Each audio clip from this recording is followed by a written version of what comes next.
¿Qué tal, hermanos? Dios les bendiga en el nombre poderoso de nuestro Señor Jesucristo. Y bueno, como es mi costumbre, yo los saludo diciéndoles buenos días, buenas tardes, buenas noches, de acuerdo a cuando puedan escuchar y ver esta pequeña enseñanza que hoy les quiero compartir de todo corazón y que deseo que sea de gran bendición para sus vidas. Hoy vamos a tocar un tema muy importante que está en el libro de Efesios. Como ustedes ya saben, creo haberlo compartido en otra oportunidad, que la palabra de Dios es útil, como ustedes saben, para enseñar, redarguir y corregir. El libro de Efesios enseña, prácticamente todo el libro de Efesios está destinado, o dirigido, mejor dicho, a la enseñanza. ¿A la enseñanza de qué? De la doctrina correcta. Y hoy vamos a ver un tema muy interesante y quizás uno de los más importantes, porque habla sobre la posición del creyente, la posición que nosotros tenemos delante de Dios gracias a toda la obra que hizo el Señor Jesucristo. Yo quisiera que después que termine esta enseñanza, que la quiero hacer lo más corta posible, lo más breve posible, porque como dice el axioma, lo bueno si breve dos veces bueno, es que ustedes lean y relean los capítulos 1 y 3 del libro de Efesios. Y que ustedes noten cómo en esos 3 primeros capítulos del libro de Efesios se marca el tiempo pasado. ¿Qué significa eso? Habla de todo lo que Dios ya hizo por nosotros. Y es importante que nosotros tengamos en cuenta este tema. Porque si nosotros no somos conscientes de lo que Dios ya hizo por nosotros, ¿cómo lo podemos reclamar o cómo lo podemos hacernos suyo? Hay muchos cristianos hoy en día que están pidiendo cosas que Dios ya las hizo. Solamente nosotros tenemos que ir y tomarla. Por hacer un paralelismo, es como si nosotros le estuviéramos pidiendo a nuestro papá que nos dé leche, cuando nuestro papá terrenal ya compró la leche y la leche está en la heladera. Nosotros lo único que tenemos que hacer es ir a la heladera, porque somos hijos y tenemos derechos, ¿no es cierto? Vamos a nuestra heladera, sacamos la leche, la calentamos o la hacemos o la consumimos fría de acuerdo a nuestro gusto. La leche ya está disponible. Disculpen este ejemplo así un poco tonto, pero muy práctico. Entonces, es importantísimo que nosotros como hijos de Dios y como creyentes sepamos nuestra posición. Quisiera que me acompañen al libro de Efesios, lógicamente, en el capítulo 1 y en el versículo 3. Ahí la palabra de Dios dice: bendito sea el Dios y Padre de nuestro Señor Jesucristo, que nos bendijo con toda bendición espiritual en los lugares celestiales en Cristo. ¿Se dieron cuenta? La palabra bendijo está en tiempo pasado. ¿Cuántos de nosotros a veces pedimos bendición? Dice que Dios ya nos bendijo con toda bendición espiritual. Yo sé que en determinados momentos de nuestra vida no nos hemos sentido, o quizás hoy no te sientas bendecido en tu vida personal, pero lo que yo te sugiero es que vuelvas a la palabra de Dios y veas lo que Dios hizo ya por ti. Dice Dios que Él ya nos bendijo con toda bendición espiritual. Ya está, ya la tenemos. Ya tenemos toda nuestra heladera espiritual cargada para que nosotros como hijos de Dios vayamos a esa heladera y saquemos todo lo que nosotros necesitamos. Fíjense en el versículo 7 de este mismo capítulo. Dice que Dios nos ha dado redención por la sangre de su Hijo Jesucristo. Y hemos obtenido el perdón de pecados según las riquezas de su gracia.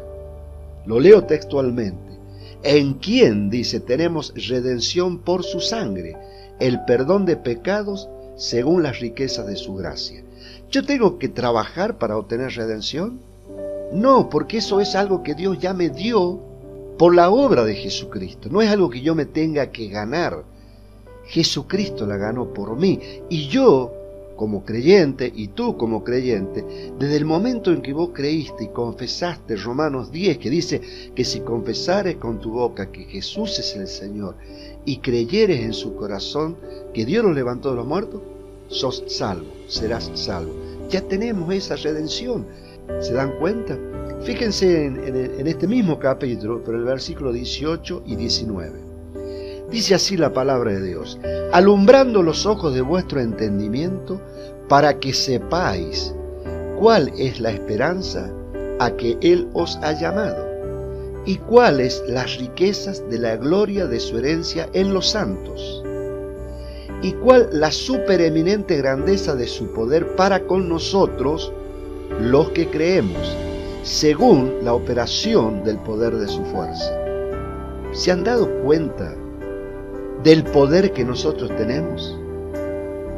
Dice que Dios quiere que nosotros tengamos nuestro entendimiento claro, alumbrado, para que sepamos. Dios no quiere que nosotros seamos ignorantes. Dios quiere que sepamos cuáles son todas las riquezas que Dios nos ha dado. Nos ha dado tiempo pasado.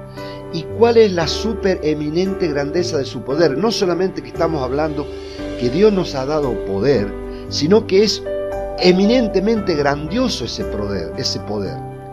Y otra cosa muy importante es a quién está dirigido ese poder.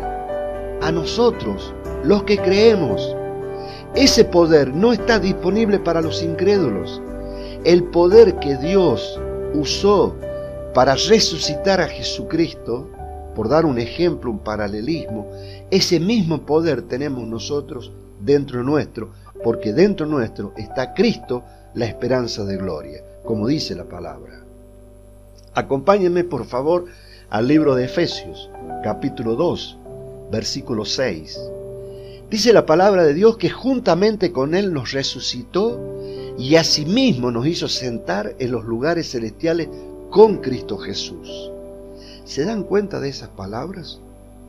Nosotros espiritualmente estamos con Dios, con Cristo.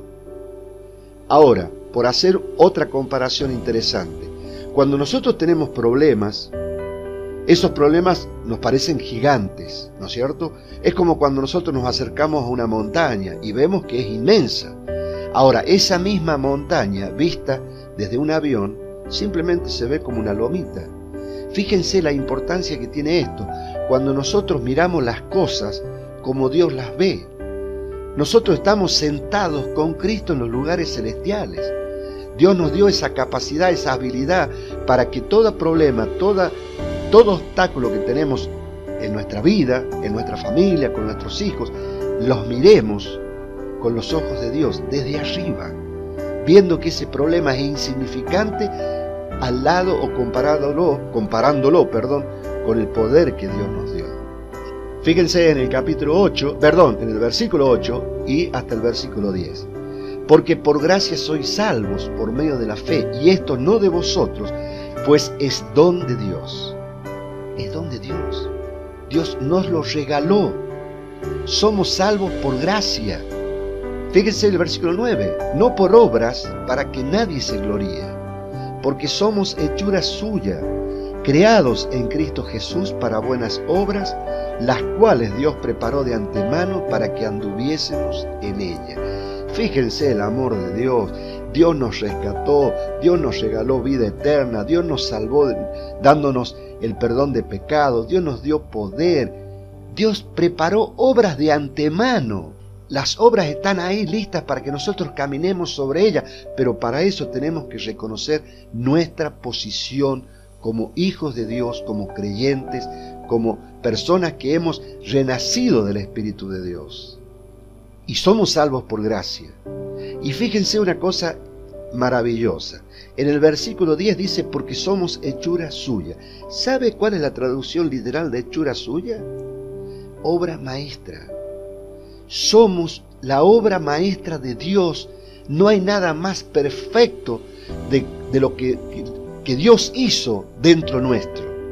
Y esa obra maravillosa, esa obra maestra, ha sido creada para que nosotros andemos en las obras que Dios ya preparó de antemano, para que nosotros caminemos con ella y nosotros podamos gloriarnos en el nombre en Dios y en el nombre de Jesucristo. Cuando nosotros hemos sido renacidos del Espíritu de Dios, hemos sido incorporados a la familia de Dios. Fíjense, Efesios 2, 10, 19, por favor. Efesios 2, capítulo 19. Cuando nosotros renacemos, nosotros tenemos derechos. Nosotros como ciudadanos de un país tenemos derechos y privilegios por ser ciudadanos de ese país, ¿no es cierto? Ustedes lo saben.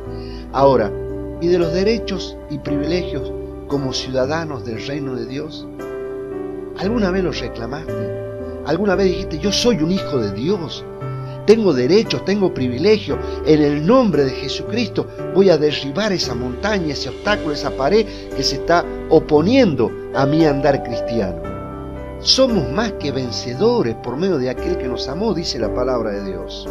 Fíjense, por favor, Efesios 2:19. Así que ya no sois extranjeros ni advenedizos, sino conciudadanos de los santos y miembros de la familia de Dios.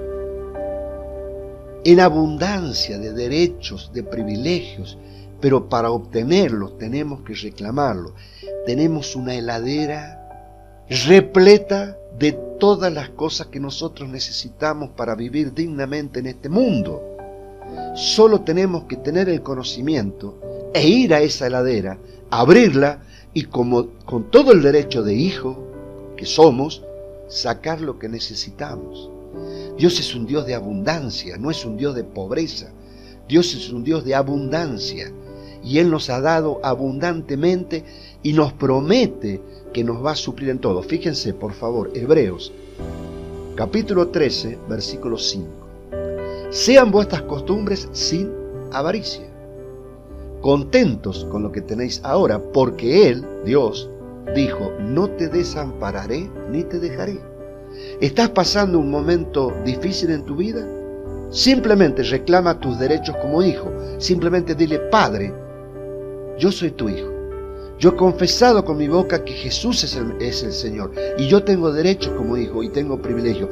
Te pido en el nombre de Jesucristo que quites esta enfermedad, que elimines esta enfermedad, que quites esta situación económica, que me liberes de todo tipo de presión que estoy viviendo en este momento, porque Él prometió que no te va a desamparar ni te va a dejar. Él es un Padre amoroso. Fíjense, por favor, Filipenses 4:19. Mi Dios, pues, suplirá todo lo que os falta, conforme a sus riquezas en gloria en Cristo Jesús. ¿Se dan cuenta? Tenemos todo, nuestra posición es la de hijos. Hijos de un Padre lleno de abundancia, y nosotros tenemos que vivir y manifestar esa abundancia que está disponible para nosotros. Por último, para terminar, Efesios, capítulo 3, versículo 20. Dice así la palabra de Dios. Y aquel que es poderoso para hacer todas las cosas mucho más abundantemente de lo que pedimos o entendemos, según el poder que actúa en nosotros. ¿Cuál es el poder que actúa en nosotros? El Cristo que tenemos adentro, el Espíritu Santo, el poder desde lo alto, porque ese poder que Dios dio en el día de Pentecostés hoy está disponible para todos los creyentes, porque vivimos en la administración de la iglesia del cuerpo de Cristo, la administración de la iglesia de la gracia. Los amo, que Dios los bendiga en el nombre de Jesucristo. Amén.